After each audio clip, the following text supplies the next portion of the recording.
This is how we remade CSGO in 7 days. Hey guys, welcome back to the YouTube channel. I'm Lewis and this is Dominic.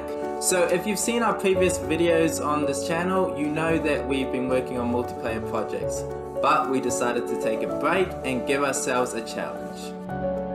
So we decided to remake CSGO because we both had played way too many hours of CSGO in the past and thought it would not be too hard to remake in a low poly or toon style. At first we thought we could complete this game in 3 days, but decided to extend the time to 7 days so we could actually have a playable game. Day 1. So on day 1 I opened up Unity and created a new project. Then I quickly made a scene to test his movement, encoded the player's movement, camera controller and gunfire script. I managed to put this together rather quickly, and the only issue I had was with the gravity and the player jittering when moving down slopes. I fixed this by adding more downward force when the player is grounded.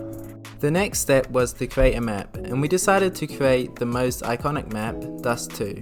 But this was definitely not a quick task, and by the end of the day I was not even halfway finished. Meanwhile, since Lewis had made a lot of low poly characters in the past, we decided that he should model the counter-terrorist character and the terrorist character for the game. And he decided to create the counter-terrorist and terrorist models from the Dust 2 map, and as you can see they turned out quite well and they suit the low poly toon style we're going for. Day 2. While Donut was sinking all his time and energy into recreating the entire Dust 2 map, I opened up Blender and started creating the first gun, which was the AK-47. After modeling and texturing this piece of art, I created a holding gun animation and exported these out to Unity. Next was setting up the camera placements, and after much trial and error and researching through forums and more errors, I found the best way for the camera to view the gun and arms while keeping the camera from clipping inside the body was to separate the arms and body into separate objects. So when networking the game, for the local player your head and body will be disabled, but for other players viewing you, your body will be enabled. PS, if there's a better way to solve this issue, let me know in the comments below. Day 3. Day 3 we started the biggest part of the game, multiplayer. Thankfully Dom has already built a networking solution for his other game, so we're using that. For the nerds out there, the networking solution is built on top of Steam peer-to-peer networking. First we started by setting up a lobby, then joining each other's lobbies, and then starting the game. We then added the AK-47 to the game and created a recoil animation as well as creating a nozzle flash effect and impact effect. One of the attributes on CSGO that makes it so different from other games is the spray patterns. Each gun on CSGO has its own unique spray pattern, and this made mastering multiple guns in CSGO hard, but fun. Most of this day was spent creating the recoil script, so I can control how much the bullet was offset on each axis and creating specific spray patterns. I also added a camera shake and some slight camera recoil, so the camera will slightly follow the bullet's offsets. The last thing we did on this day was creating the car, which you see quite often throughout the Dust 2 map, which is actually an old Mercedes. After modeling and texturing a car, I then placed it in the correct spots around the Dust 2 map. Day 4. So the 4th day was a busy day for both of us, and for me it was a lot of networking, so I networked the bullet fire effects and the damage done, added a ragdoll to the player and networked the player dying, and instead of having the player camera switch to your other team player's camera when you die, I created a roaming camera script to allow the players to continue viewing the match. Then I coded a game manager to control winning and losing rounds, respawning players and changing the timer. By the end of the day, Lewis had added a bunch of sounds for gunfire, gun reload, bullet impact and player movement. He got some of the sounds from Unity Asset Pack and the rest from freesound.org.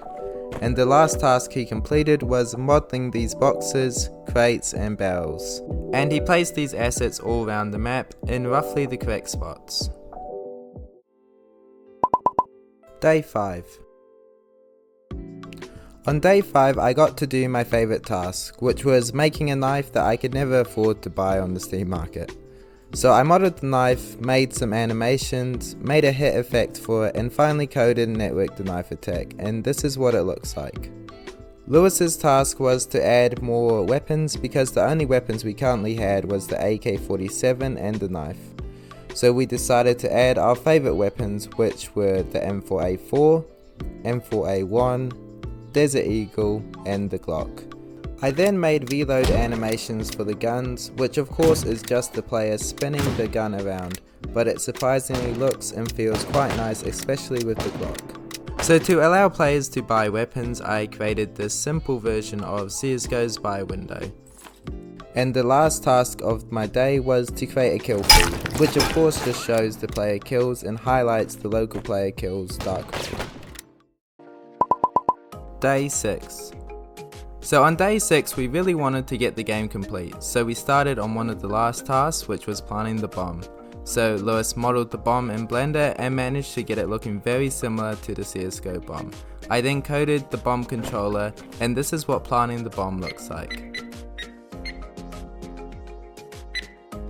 And this is what the bomb explosion looks like. I then coded defusing the bomb for CT by pressing E, and this is what it looks like. The last task I completed was the scoreboard, which of course just shows your kills and deaths. And for the rest of the day I was fixing bugs like this one here. What the hell? Lewis spent the rest of that day changing the stats, adding more gun sounds, and changing the recoil for each gun. Day 7 was all about finishing the project. First task on the list was earning money when the round is finished. Obviously, if your team wins the round, you will earn more money than the opposing team. Second task was networking the footstep audio, so other players can hear your footsteps when you are near. We also made sure footsteps were silent if you're shift walking or crouching. For the third task, it was adding an option to change your mouse sensitivity. For the fourth task, it was adding CSGO's iconic chickens. So I jumped into Blender and created a model for the chicken and gave him some basic animations like run and idle. Next, I created some extremely basic AI, and I had the chicken explode when hit by a gun or knife. And lastly, I coded this stuff so it's now synced over the network and works perfectly.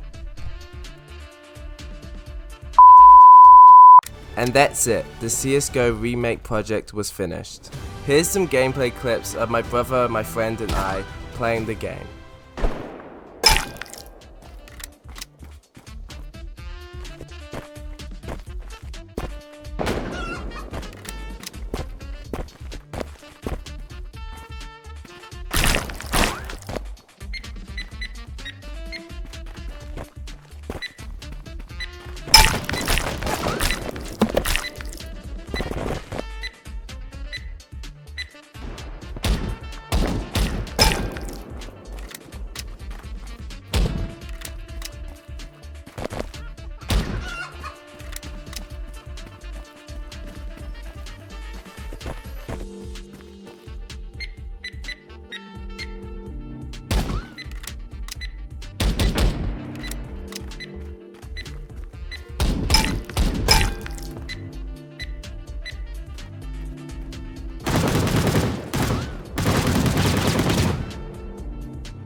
Of course the game still has many bugs, but who cares, we can't actually release it.